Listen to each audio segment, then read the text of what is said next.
연락 한 통보다 더 큰 선물. 어느 노 권사님의 간증. 사랑하는 여러분, 혹시 오늘 자녀에게서 전화 한 통 받으셨습니까? 아니면 며칠째 기다리고 계십니까? 나이가 들수록 더 기다려지는 것이 하나 있습니다. 바로 전화 한 통입니다. 문자 알림 소리만 울려도 혹시 딸아이일까?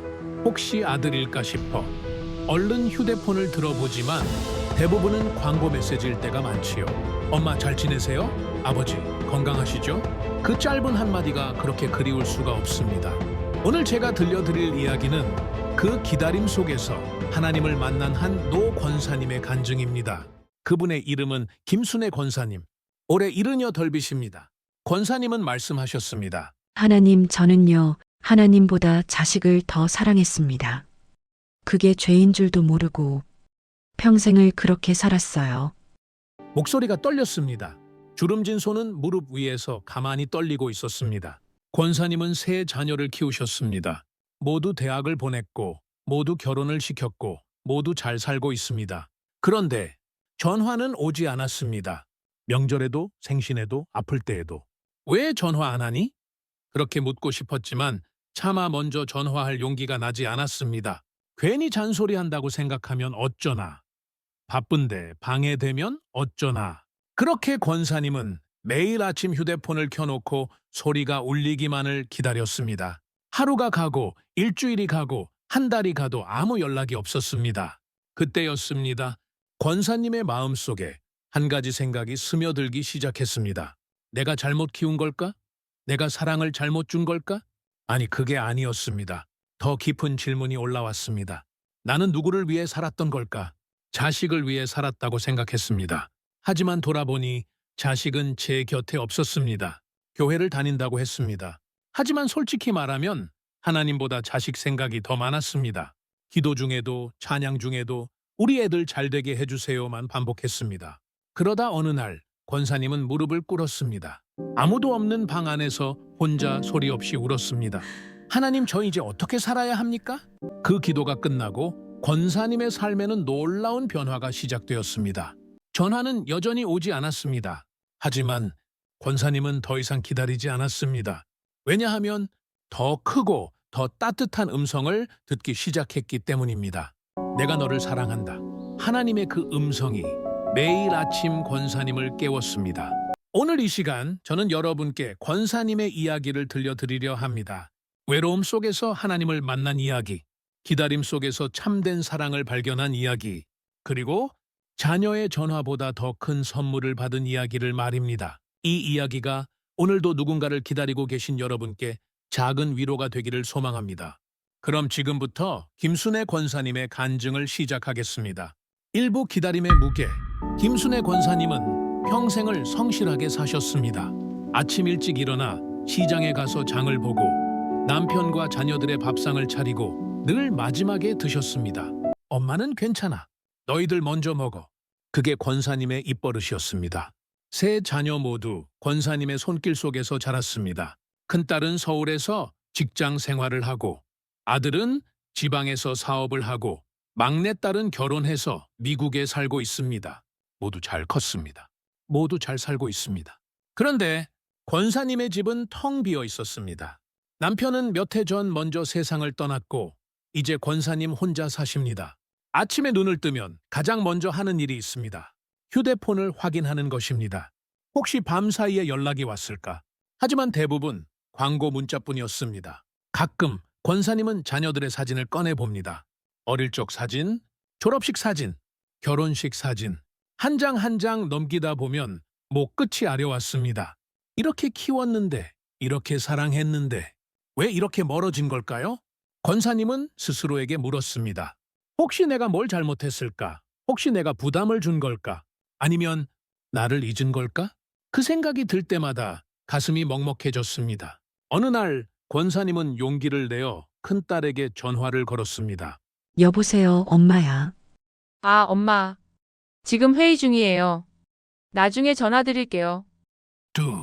전화가 끊어졌습니다. 나중에 전화가 올까 싶어 기다렸지만 그날도 그 다음 날도 전화는 오지 않았습니다. 권사님은 그제야 깨달았습니다. 아, 나는 이제 짐이 된 것 같구나. 그 생각이 들자 모든 것이 무너지는 것 같았습니다. 평생 자녀를 위해 살았습니다. 평생 가족을 위해 기도했습니다. 그런데 이제 그 자녀들은 제 삶이 너무 바빠서 엄마에게 전화 한 통 할 시간도 없는 것 같았습니다. 권사님은 그날 밤 이불을 덮고 소리 없이 울었습니다. 하나님, 제가 뭘 잘못한 겁니까? 기도가 나오지 않았습니다. 원망도 섭섭함도 그 모든 것이 뒤섞여서 그저 눈물만 흘렀습니다. 그리고 권사님은 그날부터 교회도 나가지 않았습니다. 하나님께 뭘 기도하겠어요.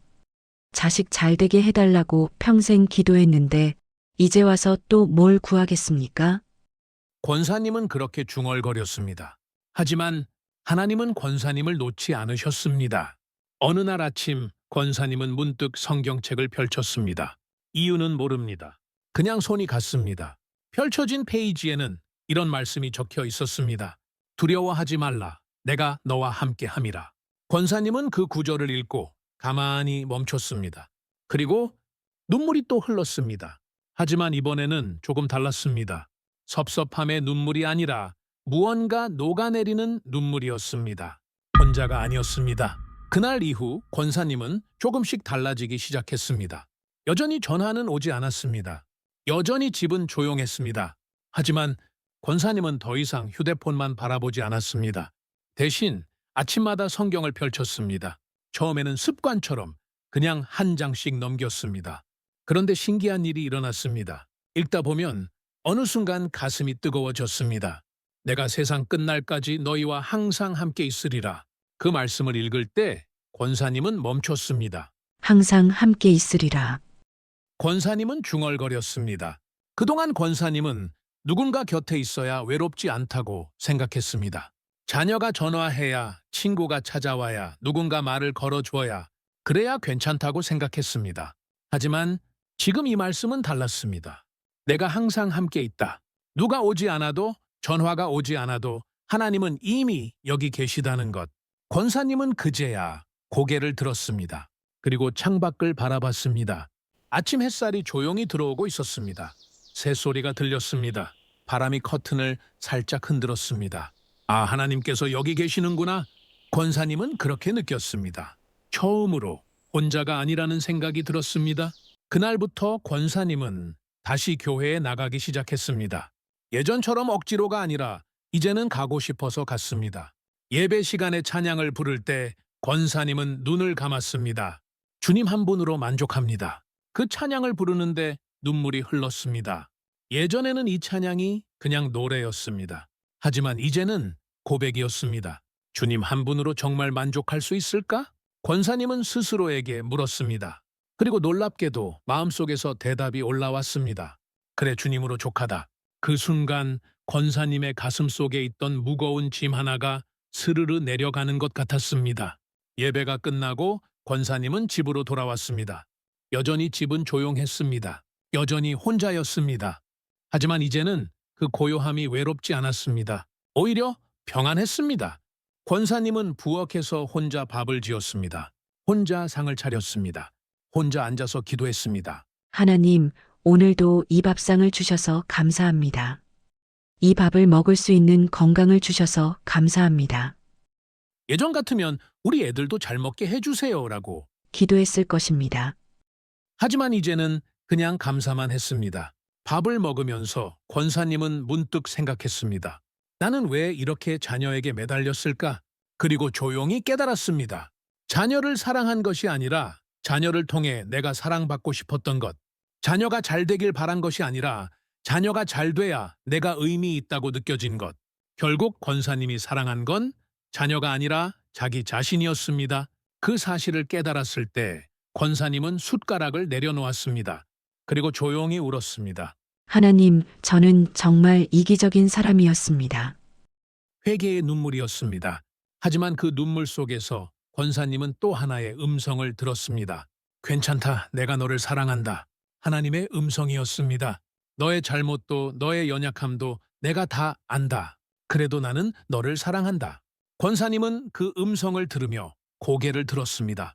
그리고 처음으로 진짜 사랑이 무엇인지 알 것 같았습니다. 사랑은 받기 위한 것이 아니라 그냥 주는 것. 대가를 바라지 않고 보답을 기대하지 않고 그냥 주는 것, 마치 하나님께서 아무 조건 없이 저를 사랑하시는 것처럼. 권사님은 그날 새로운 기도를 시작했습니다. 하나님, 이제 저도 그렇게 사랑하고 싶습니다. 자녀에게 전화를 받기 위해서가 아니라 그냥 자녀를 축복하고 싶습니다. 제가 외롭지 않기 위해서가 아니라 그냥 저들이 행복하기를 바랍니다. 그 기도를 드리고 나니 신기하게도 마음이 가벼워졌습니다. 여전히 전화는 오지 않았습니다. 하지만 이제 권사님은 기다리지 않았습니다. 왜냐하면 더 이상 기다릴 필요가 없었기 때문입니다. 하나님께서 이미 권사님 곁에 계셨으니까요. 작은 발걸음. 권사님의 변화는 조용했지만 확실했습니다. 아침에 일어나면 가장 먼저 창문을 열었습니다. 신선한 공기가 방 안으로 들어왔습니다. 햇살이 얼굴을 비췄습니다. 하나님, 오늘도 주신 하루 감사합니다. 그렇게 하루를 시작했습니다. 예전에는 하루를 시작하면서 휴대폰부터 확인했습니다. 하지만 이제는 하나님께 먼저 인사를 드렸습니다. 그리고 성경을 읽었습니다. 하루에 한 장씩 천천히 읽었습니다. 글자를 따라가다 보면 어느 순간 마음이 평온해졌습니다. 수고하고 무거운 짐진 자들아, 다 내게로 오라. 내가 너희를 쉬게 하리라. 이 말씀을 읽을 때 권사님은 깊은 한숨을 내쉬었습니다. 그래, 나는 너무 무거운 짐을 지고 살았구나. 자녀를 키우는 짐, 외로움을 견디는 짐, 인정받고 싶은 짐, 그 모든 짐을 이제 내려놓고 싶었습니다. 권사님은 그날 오랜만에 산책을 나갔습니다. 집 앞 작은 공원이었습니다. 예전에는 그냥 지나쳤던 길인데 이제 천천히 걸으니 보이는 것들이 달랐습니다. 나무잎이 바람에 흔들리고 강아지가 꼬리를 흔들며 지나가고 아이들이 웃으며 뛰어다니고 아, 세상이 이렇게 아름다웠구나. 권사님은 벤치에 앉아 한참을 그렇게 바라봤습니다. 그동안 권사님은 세상을 제대로 본 적이 없었습니다. 늘 자녀 걱정에, 늘 외로움에, 늘 불안에 사로잡혀 있었습니다. 하지만 이제는 눈을 들어 주변을 볼 수 있었습니다. 그리고 깨달았습니다. 하나님은 이미 이렇게 많은 것을 주셨구나. 공원을 나오는 길에 권사님은 작은 꽃집을 발견했습니다.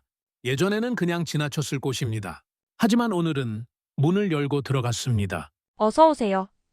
꽃집 주인이 환하게 웃었습니다. 저 작은 화분 하나 살 수 있을까요?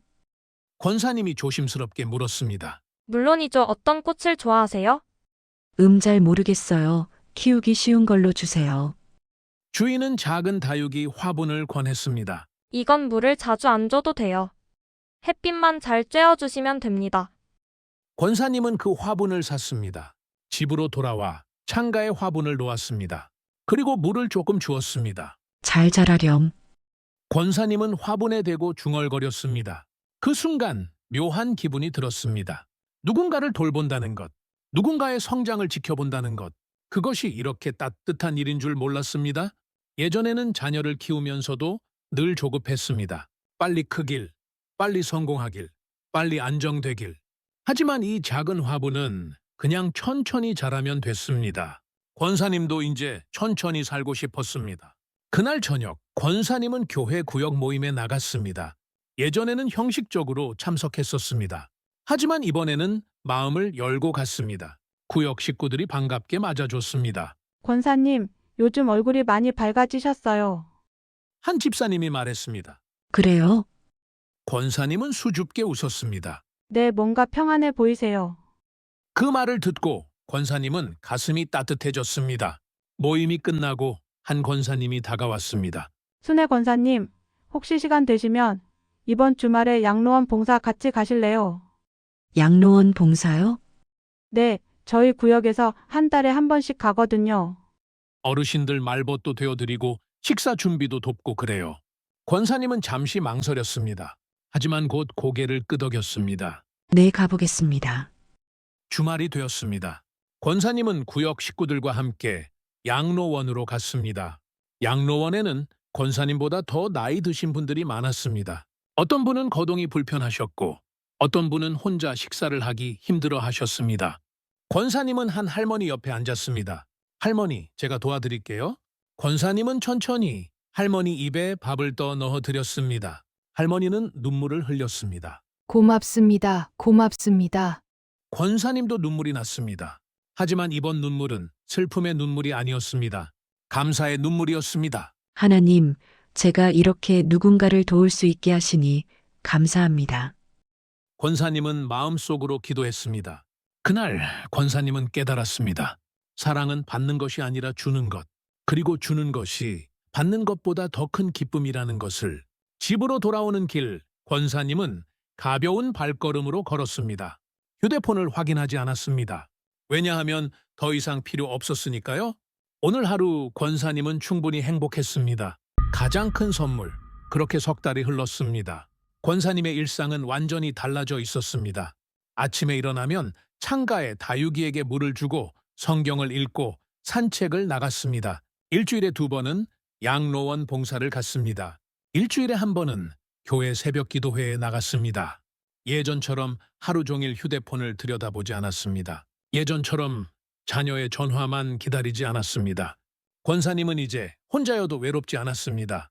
왜냐하면 하나님께서 함께 계심을 알았기 때문입니다. 어느 날 권사님은 오래된 사진첩을 꺼냈습니다.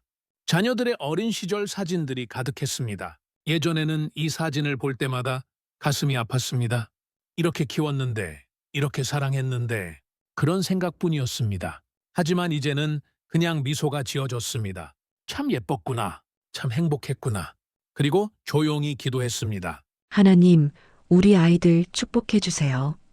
제가 곁에 없어도 주님께서 함께 해주세요. 더 이상 자녀에게 무언가를 바라지 않았습니다. 그냥 저들이 행복하기만을 빌었습니다. 그날 저녁 권사님은 저녁 식사를 준비하고 있었습니다. 그때 휴대폰이 울렸습니다. 권사님은 놀라지 않았습니다. 급하게 달려가지도 않았습니다. 천천히 앞치마를 벗고 휴대폰을 들었습니다. 화면에는 큰딸의 이름이 떠 있었습니다. 권사님은 잠시 멈췄습니다. 그리고 조용히 숨을 고르고 전화를 받았습니다. 여보세요. 엄마, 딸의 목소리였습니다. 조금 떨리는 목소리였습니다. 엄마, 요즘 어떻게 지내세요? 응, 잘 지내고 있단다. 권사님의 목소리는 평온했습니다. 엄마, 제가 너무 연락을 안 했죠? 죄송해요. 딸의 목소리가 작아졌습니다. 권사님은 미소를 지었습니다. 괜찮아. 엄마는 괜찮단다. 엄마 외롭지 않으세요? 아니야, 엄마는 외롭지 않아. 하나님께서 함께 계시거든. 전화기 너머로 딸이 훌쩍이는 소리가 들렸습니다. 엄마 사랑해요. 엄마도 사랑한다, 딸아. 전화를 끊고 권사님은 창밖을 바라봤습니다. 눈물이 흘렀습니다. 하지만 이번에는 슬픔의 눈물이 아니었습니다. 감사의 눈물이었습니다. 하나님 감사합니다. 권사님은 무릎을 꿇었습니다. 제게 자녀를 주셔서 감사합니다. 하지만 그보다 더 하나님을 알게 하셔서 감사합니다. 그날 밤 권사님은 오랜만에 깊은 잠을 잤습니다. 꿈속에서 권사님은 넓은 들판을 걷고 있었습니다. 혼자였지만 외롭지 않았습니다. 따뜻한 바람이 불었고 햇살이 온몸을 감싸 안았습니다. 그리고 들려왔습니다. 내가 너를 사랑한다. 그 음성이 권사님의 마음속 깊이 울려 퍼졌습니다. 다음 날 아침 권사님은 평소처럼 일어났습니다. 창문을 열고 다육이에게 물을 주고 성경을 펼쳤습니다. 그리고 오늘의 말씀을 읽었습니다. 주께서 내게 복을 주시고 너를 지키시기를 원하며 주께서 그의 얼굴을 내게 비추사 은혜 베푸시기를 원하며 주께서 그 얼굴을 내게로 향하여 드사 평강 주시기를 원하노라. 권사님은 그 말씀을 천천히 읽었습니다. 그리고 깨달았습니다. 이것이 가장 큰 선물이라는 것을 자녀의 전화보다 친구의 방문보다 세상의 어떤 것보다 하나님께서 주시는 평강, 그것이 진정한 선물이라는 것을 권사님은 성경을 덮고 조용히 기도했습니다. 하나님, 제 평생에 당신을 알게 하시니 감사합니다. 외로움 속에서 당신을 만나게 하시니 감사합니다. 그리고 이제는 혼자가 아님을 알게 하시니 감사합니다. 기도를 마치고 권사님은 일어났습니다. 그리고 오늘도 평범한 하루를 시작했습니다. 하지만 이제 그 평범함 속에 하나님이 계셨습니다. 그리고 그것으로 충분했습니다. 사랑하는 여러분, 김순애 권사님의 이야기를 들으시면서 혹시 여러분 자신의 모습을 발견하셨습니까? 누군가의 연락을 기다리고 계십니까? 누군가의 사랑을 갈망하고 계십니까? 오늘 이 시간 권사님을 통해 전하고 싶은 메시지가 있습니다. 여러분은 혼자가 아닙니다. 하나님께서 지금 이 순간에도 여러분과 함께 계십니다. 자녀의 전화가 오지 않아도, 친구가 찾아오지 않아도, 세상이 여러분을 알아주지 않아도 하나님은 여러분을 사랑하십니다. 조건 없이, 대가 없이 그냥 사랑하십니다. 그 사랑 안에서 여러분도 평안을 누리시기를 소망합니다. 더 이상 기다리지 마십시오. 하나님께서 이미 여러분 곁에 계십니다. 그리고 그것이 가장 큰 선물입니다. 오늘도 여러분을 축복합니다. 주님의 이름으로 기도합니다.